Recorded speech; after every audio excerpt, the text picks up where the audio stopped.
কুসুম, ও কুসুম, কই গো? এই তো, তুমি রান্নাঘরে। আমি তোমাকে যে কখন ধরে ডাকছি, সাড়াই দিচ্ছ না। না, মানে মা, আমি শুনতে পারিনি। একটু তাড়াহুড়ো করছিলাম তো, তাই খেয়াল করে উঠতে পারিনি।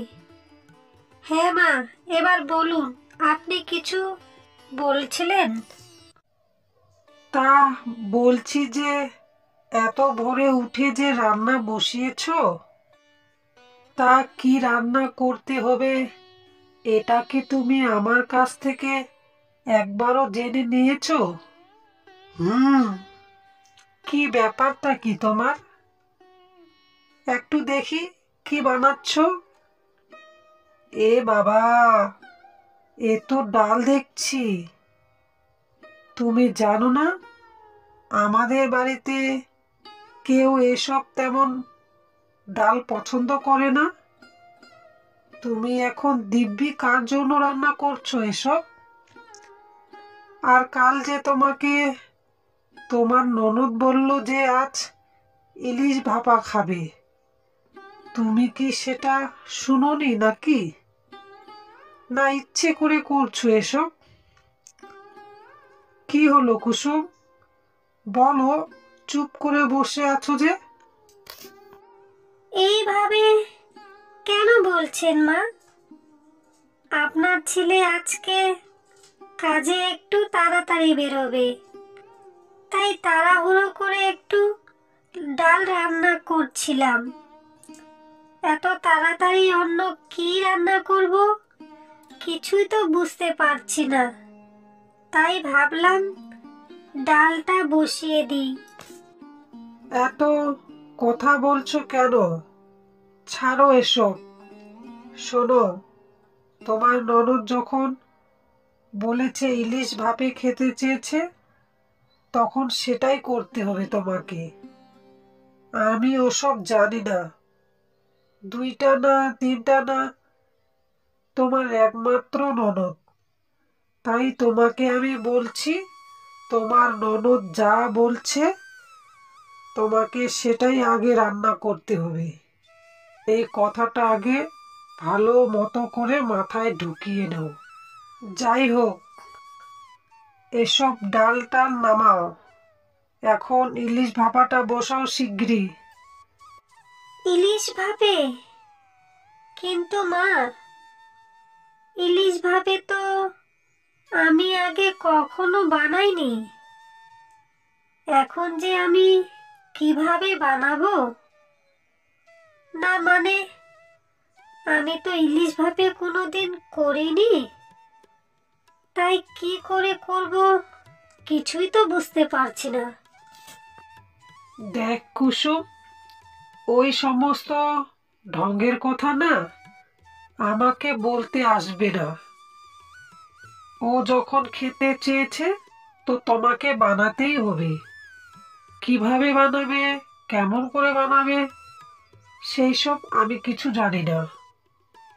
তুমি যেভাবে পারো সেভাবেই রান্না করো।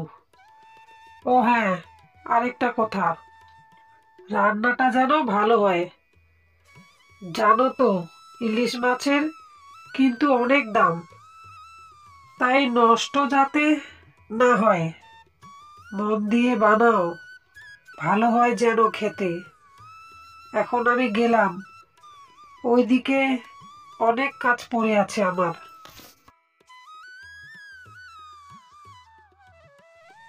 এ বাবা, এখন যে আমি কি করব?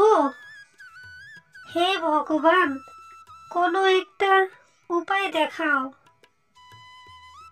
ইস, আমার মা ইলিশ ভাপাটা কি সুন্দর যে বানাতো! কতবার করে বলেছিল আমাকে শিখে নিতে, কিন্তু আমি শিখিনি। এই জন্যই আমি আজকে রান্না করতে পারছি না। যাই হোক, এখন আর ভেবে কি হবে? কিভাবে রান্না করব সেটাতেই বরং একটু মন দিই। ইলিশ মাছের ভাপা তো, মা তো সেটা সর্ষে বাটা দিয়ে বানাতো। হ্যাঁ, ইলিশ মাছটার মধ্যে সর্ষে বাটা আর কাঁচা লঙ্কা আর একটু সর্ষে তেল নুন দিয়ে সেদ্ধ বসিয়ে দিই। মা তো এইভাবেই বানাতো, আর খেতেও খুব ভালো হতো। হে ভগবান, এবার তুমি ভরসা, তুমি দেখো এই রান্নাটা এইভাবে করলে যেন সবার পছন্দ হয়, না হলে যে শাশুড়ি মা আমাকে আজকে আস্তেও রাখবে না।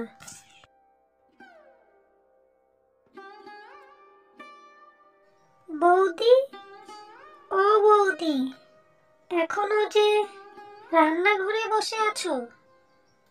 তা আমার ঘরটা কে ঝাড়ু দেবে? নাকি তুমি ওইভাবে থাকতে বলছো আমাকে? সারাদিন যদি তুমি রান্নাঘরে বসে থাকো, তাহলে বাদবাকি কাজগুলা কে করবে শুনি?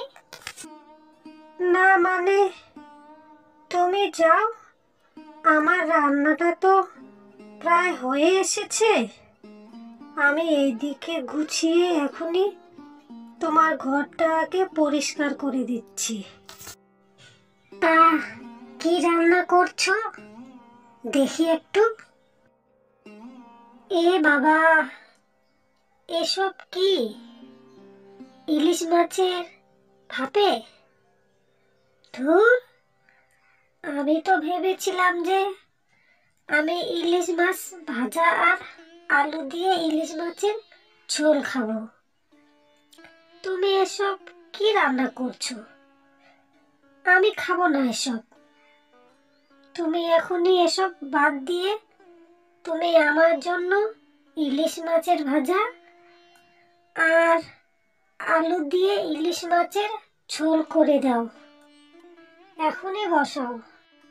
এই রোজ রোজ এই মশলা খাবার খেয়ে আমার পেটের অবস্থা খারাপ হয়ে গেল।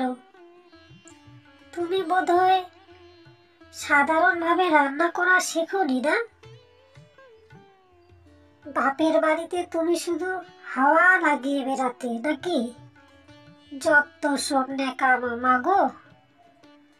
যাই হোক, তাড়াতাড়ি করে রান্নাটা করে আগে আমার ঘরটা পরিষ্কার করে দাও।